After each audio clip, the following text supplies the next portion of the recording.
ಉತ್ತರ ಕರ್ನಾಟಕದ ಹೆಮ್ಮೆಯ ರೈತ ಧ್ವನಿ ಟಿವಿ ಚಾನೆಲ್, ಬೆವರಿಗೊಂದು ಭರವಸೆ. ರೈತ ಧ್ವನಿ ನ್ಯೂಸ್ಗೆ ಸ್ವಾಗತ.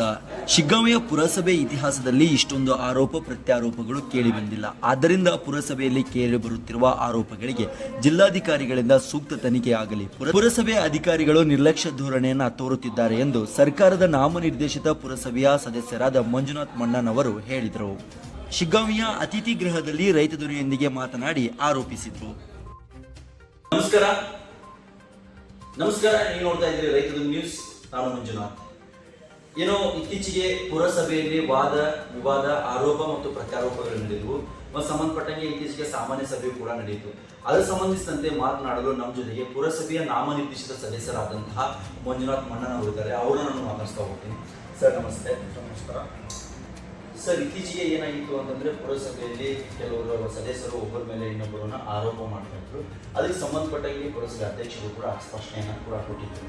ಸೊ ಈಗ ನೀವು ಅದಕ್ಕೆ ಆರೋಪ ಮತ್ತು ಪ್ರತ್ಯಾರೋಪಗಳ ಬಗ್ಗೆ ನೀವೇನು ಹೇಳಕ್ಕೆ ಇಷ್ಟಪಡ್ತೀರಿ? ಮೊಟ್ಟ ಮೊದಲನೇದಾಗಿ ಪುರಸಭೆಯಲ್ಲಿ ಇರ್ತಕ್ಕಂಥದ್ದು ಬಿಜೆಪಿ ನೇತೃತ್ವದ ಆಡಳಿತ ಸಮಿತಿ. ಈಗ ಅಧ್ಯಕ್ಷರ ಮೇಲೆ ಭರವಸೆ ಇಲ್ಲದಂತೆ ಸದಸ್ಯರು ಆರೋಪ ಮಾಡಿದ್ದು ನೋಡಿದ್ರೆ, ಜೊತೆಗೆ ನಮ್ಮ ಪಕ್ಷೇತರ ಸದಸ್ಯರ ಮೇಲೆ ಮಾಡತಕ್ಕಂಥ ಆರೋಪಗಳನ್ನು ನೋಡಿದ್ರೆ ಇದರಲ್ಲಿ ಏನೋ ವಿಷಯ ಅಡಗಿದೆ ಅಂತೇಳಿ ನಮ್ಮ ಸಂಶಯ ಬರ್ತಾ ಇದೆ. ಯಾಕಂದ್ರೆ ಆಡಳಿತ ಮಂಡಳಿ ಜೊತೆಗೆ ಅಧಿಕಾರಿಗಳು ಒಕ್ಕಟ್ಟಾಗಿ ಕೆಲಸ ಕಾರ್ಯಗಳನ್ನು ಮಾಡಿದರೆ ಸಮಿತಿನೂ ಜೊತೆ ತಗೊಂಡು ಹೋಗ್ಬೋದು, ಎಲ್ಲ ಸದಸ್ಯರು ತಗೊಂಡು ಹೋಗ್ಬೋದು. ಬಟ್ ಇಲ್ಲಿ ಅದು ನಡೀತಾ ಇಲ್ಲ. ಕೆಲವು ಸದಸ್ಯರ ಮಧ್ಯೆ ಹೊಂದಾಣಿಕೆ ಮಾಡಿಕೊಂಡು ಈ ಆಡಳಿತ ವಿಚಾರದಲ್ಲಿ ಯಾವುದೇ ಸಲಹೆ ಸೂಚನೆಗಳನ್ನು ಪಡೆದೇ ತಮಗೇನು ಮನಸ್ಸಿಗೆ ಬರ್ತಾ ಆ ರೀತಿ ಸಭೆ ಸಮಾರಂಭಗಳನ್ನು ಮಾಡ್ತಾ ಇದ್ದಾರೆ. ಈ ನಿಟ್ಟಿನಲ್ಲಿ ನಾನು ಬಹಳಷ್ಟು ಬಾರಿ ಮುಖ್ಯಾಧಿಕಾರಿಗಳಿಗೆ ನೇರವಾಗಿ ಅವರು ಪತ್ರ ಮುಖ್ಯ ತಿಳಿಸಿದ್ರು. ಈವರೆಗೂ ಯಾವುದೇ ಒಂದು ಪ್ರತಿಕ್ರಿಯೆ ಕೊಡದಂಥ ಮುಖ್ಯಾಧಿಕಾರಿ ನಮ್ಮ ಪುರಸಭೆಯಲ್ಲಿ ಇರೋದು ನಿಜಕ್ಕೂ ನಮ್ಗೆ ಬಹಳ ನೋವಿನ ಸಂಗತಿ. ಈಗ ಸರ್, ಮೊನ್ನೆ ಅಂದ್ರೆ ಇತ್ತೀಚೆಗೆ ಒಂದು ಸಾಮಾನ್ಯ ಪುರಸಭೆಯಲ್ಲಿ ಸಾಮಾನ್ಯ ಸಭೆ ಕೂಡ ನಡೆಯಿತು. ಆ ಸಾಮಾನ್ಯ ಸಭೆಗೆ ಅಧಿಕಾರಿಗಳು ನಿಮ್ಮ ಗಮನಕ್ಕೆ ತಗೊಂಡ್ಬಂದಿದ್ರ ಹೇಗೆ? ಸರ್, ಸಭೆಯ ವಿಚಾರವನ್ನು ಅಧಿಕಾರಿಗಳು ಗಮನಕ್ಕೆ ತಂದಿದ್ದು ನಿಜ. ಜೊತೆಗೆ ಯಾಕೆ ನಾವು ಆ ಸಭೆಯಲ್ಲಿ ಭಾಗವಹಿಸಲಪ್ಪ ಅಂತಂದ್ರೆ, ನಾವು ನಾಮನಿರ್ದೇಶಿತ ಸದಸ್ಯರಾಗಿ ಪುರಸಭೆಯಲ್ಲಿ ಕೆಲಸ ಮಾಡ್ತಾ ಇದ್ದೀವಿ. ಅಂದಿನಿಂದ ಇಲ್ಲಿವರೆಗೂ ನಾವು ಕೇಳಿದ ಯಾವುದೇ ವಿಚಾರಗಳಿಗೆ ಸಮರ್ಪಕವಾಗಿ ಉತ್ತರವನ್ನು ಮುಖ್ಯಾಧಿಕಾರಿಗಳು ಮತ್ತು ಸಿಬ್ಬಂದಿಗಳು ನೀಡ್ತಾ ಇಲ್ಲ. ಇದು ಬಹಳಷ್ಟು ಬೇಜಾರ ಸಂಗತಿ. ಸರ್ಕಾರ ಮತ್ತು ನಮ್ಮ ಶಾಸಕರಾದ ಎಸ್.ಎಲ್. ಖಾನ್ ಅವರು ನಮ್ಮನ್ನು ಯಾಕಲ್ಲೇ ನಾಮನಿರ್ದೇಶನ ಮಾಡಿದಾರೆ ಅಂದರೆ ಸಾರ್ವಜನಿಕ ಕೆಲಸ ಕಾರ್ಯಗಳನ್ನು ಮಾಡಲಿ ಅಂತ. ಜೊತೆಗೆ ಒಂದು ಮಾತನ್ನು ಅವ್ರು ಹೇಳಿದ್ದಾರೆ, ನಿಮ್ಮ ಒಂದು ಹುದ್ದೆಯನ್ನು ಸರಿಯಾದ ರೀತಿಯಲ್ಲಿ ನಿಭಾಯಿಸಿಕೊಂಡು ಜನರಿಗೆ ಒಳ್ಳೆಯ ಕೆಲಸ ಮಾಡಿ ಅಂತೇಳಿ ಅವ್ರು ಹೇಳೋದ್ರಿಂದ ಬಹಳಷ್ಟು ವಿಚಾರವಾಗಿ ನಾವು ಸಂಯಮ ತೆಗೆದುಕೊಂಡು ಬಂದ್ವಿ. ಲಿಖಿತವಾಗಿ ಕೊಟ್ಟರು ಉತ್ತರ ಕೊಡದೇ ಇರತಕ್ಕಂಥ ಅಧಿಕಾರಿ, ಮೌಖಿಕವಾಗಿ ಹೇಳಿದ್ರು ಉತ್ತರ ಕೊಡದಂಥ ಅಧಿಕಾರಿ.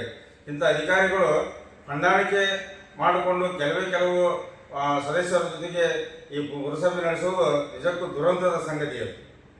ಈಗ ನಿಮ್ಮ ಅಸಮಾಧಾನ ಇರೋದು ಪುರಸಭೆಯ ಅಧಿಕಾರಿಗಳ ಜೊತೆಗ ಅಥವಾ ಏನು ಅಚ್ಚುಗಾಗಿ ಪುರಸಭೆ ನಡೀತಾ ಇರೋವಂಥದ್ದು ನಿಮ್ಮ ಗಮನಕ್ಕೆ ಯಾವ ವಿಷಯಗಳನ್ನು ಬಿಟ್ಟು ಮಾಡ್ತಾ ಇದ್ದಾರೆ ಅಂತ ಅನ್ನೋದು? ಸರ್, ಯಾವ ವಿಷಯ ಬಿಟ್ಟು ಮಾಡ್ತಾರೆ ಅನ್ನೋದಕ್ಕಿಂತ ಯಾವ ವಿಷಯವನ್ನು ನಮ್ಮ ಜೊತೆ ಚರ್ಚಿಸಿದ್ದಾರೆ ಅಂತೇಳಿ ಮುಖ್ಯಾಧಿಕಾರಿಗಳು ಕೇಳ್ರಿ, ಆಡಳಿತ ಮಂದಿ ಅಧ್ಯಕ್ಷರಿಗೆ ಕೇಳ್ರಿ, ಆಡಳಿತ ಮಂದಿ ಸದಸ್ಯರಿಗೆ ಕೇಳ್ರಿ. ಒಂದೇ ಒಂದು ವಿಚಾರ, ನಾವು 4-5 ಜನ ಸದಸ್ಯರಿದ್ದೇವೆ, 4 ಸದಸ್ಯರು.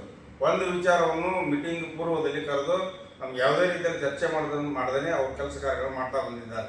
ಹಿಂಗಾದ್ರೆ ನಾವು ಸಾರ್ವಜನಿಕರಿಗೆ ಕೇಳಿದಂಥ ಕೆಲಸ ಕಾರ್ಯಗಳು ಯಾವ ರೀತಿ ನಾವು ಮಾಡಬೇಕು, ನಮ್ಮ ಯಾವುದೇ ವಿಚಾರಗಳನ್ನು ಪರಿಗಣಿಸಿ ಹೋದ್ರೆ ಅವ್ರು ಕರೆದು ನಮ್ಮ ಜೊತೆ ಮಾತಾಡೋದಿಲ್ಲ. ಇಂಥ ನಿರ್ಲಕ್ಷ್ಯ ಧೋರಣೆ ಅಧಿಕಾರಿಗಳು ಜೊತೆಗೆ ಆಡಳಿತ ಮಂಡಳಿ ಇರೋದ್ರಿಂದ ಈ ಪುರಸಭೆ ಕೆಲಸ ಕಾರ್ಯಗಳನ್ನು ಮುಂದಿನ ಮಾಡೋದು ಬಹಳಷ್ಟು ಕಷ್ಟದ ಕೆಲಸ. ಜೊತೆಗೆ ಅತ್ಯಂತ ಪ್ರಮುಖವಾಗಿ ಈ ಬಿಜೆಪಿ ಸದಸ್ಯ ಶ್ರೀಕಾಂತ್ ಬೆಳಪ್ಪನವರು ನಮ್ಮ ಪಕ್ಷೇತರ ಸದಸ್ಯರಾದಂಥ ಜಾಫರ್ ಪಠಾಣರ ಮೇಲೆ ಈ ಮೋಟಾರ್ ರಿಪೇರಿಯ ಬಗ್ಗೆ ಮಾಡಿದಂಥ ಆರೋಪ ಹಾಗೂ ಈ ಪಟ್ಟಣ ವ್ಯಾಪ್ತಿಯಲ್ಲಿ ಬರ್ತಕ್ಕಂಥ ಅನೇಕ ವಸತಿ ವಿನ್ಯಾಸಗಳಿಗೆ ರೇರಾ ನಿಯಮವನ್ನು ಉಲ್ಲಂಘನೆ ಮಾಡಿ ಇವರು ಉತ್ತರ ಕೊಡ್ತಕ್ಕಂಥ ಮುಖ್ಯಾಧಿಕಾರಿಗಳ ಒಂದು ದೊಡ್ಡ ಇದು ಹಗರಣ ಅಂದ್ರೂ ಅಡ್ಡಿಲ್ಲ. ಜೊತೆಗೆ ಇನ್ನು ನಮ್ಮ ನಾಗಮೂರು ಕೆರೆಗೆ ನೀರು ಹೋಗ್ಬೇಕಪ್ಪ ಅಂತಂದ್ರೆ ಅಲ್ಸೂರು ಜಾಕಲಿಂದ ನೀರು ತರಬೇಕು. ಅದನ್ನು ಮಳೆಗಾಲದಲ್ಲಿ ತರುವಂಥ ಕೆಲಸ ಮಾಡಿದ್ರೆ ಹಿಂದಾಡೆ ನಮ್ಮಂಥವರೆಲ್ಲ ಒತ್ತಡ ಹಾಕಿಂದ ಅದನ್ನು ರಿಪೇರಿ ಮಾಡಿಸಿ ನಾವು ನೀರು ತೊಗೊಂಬಂದೇವಿ ಅಂತೇಳಿ ಸಭೆಯಲ್ಲಿ ಹೇಳ್ತಾರ.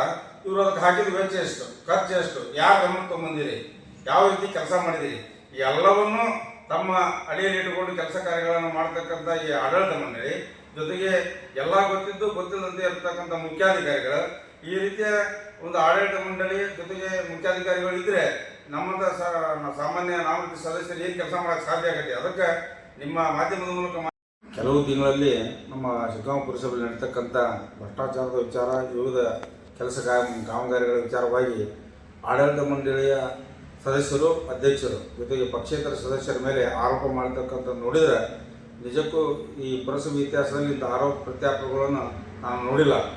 ಇವರು ಮಾಡ್ತಕ್ಕಂಥ ಆರೋಪ ಪ್ರತ್ಯಾರೋಪಗಳು ನಮ್ಮ ಶಾಸಕರ ಹೆಸರಿಗೆ ಜೊತೆಗೆ ನಮ್ಮ ಸರ್ಕಾರ ಹೆಸರಿಗೆ ಧಕ್ಕೆ ತರುವಂಥ ಸಂದರ್ಭ ಇರುವುದರಿಂದ ಮಾನ್ಯ ಜಿಲ್ಲಾಧಿಕಾರಿಗಳು ಗಮನ ಹರಿಸಿ ಈ ಆರೋಪ ಪ್ರತ್ಯಾರೋಪಗಳು ಈಗಾಗಲೇ ಮಾಧ್ಯಮದಲ್ಲಿ ಸಾಕಷ್ಟು ಸಲ ಬಂದಿದೆ, ಅವುಗಳನ್ನು ತಾವು ಮುಂದಿಟ್ಟುಕೊಂಡು ಈ ಆರೋಪ ಪ್ರತ್ಯಾರೋಪ ವಿಚಾರವಾಗಿ ಸೂಕ್ತ ತನಿಖೆ ನಡೆಸಿ ಈ ಮೇಲೆ ತಪ್ಪಿತಸ್ಥರ ವಿರುದ್ಧ ವಿಶೇಷವಾಗಿ ಮುಖ್ಯಾಧಿಕಾರಿಗಳು ಮಾಡ್ತಕ್ಕಂಥ ತಪ್ಪುಗಳನ್ನು ಗಮನಿಸಿ ಕ್ರಮ ಕೈಗೊಳ್ಳಬೇಕಂತೇಳಿ ನಾನು ಮನವಿ ಮಾಡ್ತೀನಿ.